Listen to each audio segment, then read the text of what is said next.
Welcome to Pindar Poetry. We hope you learned something new. You start by confirming prerequisites and then act immediately. You have the updated installer and a connected device. Install the tracker and grant permissions.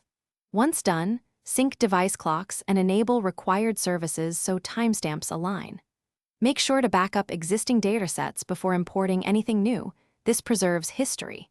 You'll need admin access to change system-level settings, so request it now if you don't have it. Then proceed to launch the tracker and open the primary dashboard.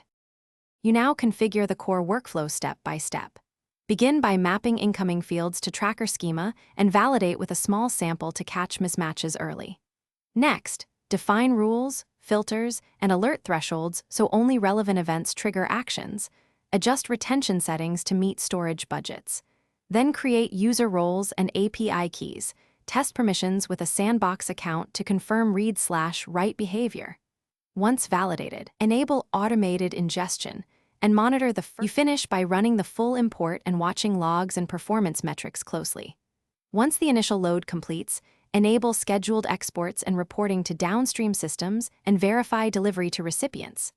Make sure retention and archive jobs run cleanly, then hand off access to operators. If something goes wrong, check the tracker logs for error codes, rerun only the failed batches, and restore from the backup if needed. Keep one troubleshooting tip in mind. Check time zones and schema mismatches first. They cause most failures.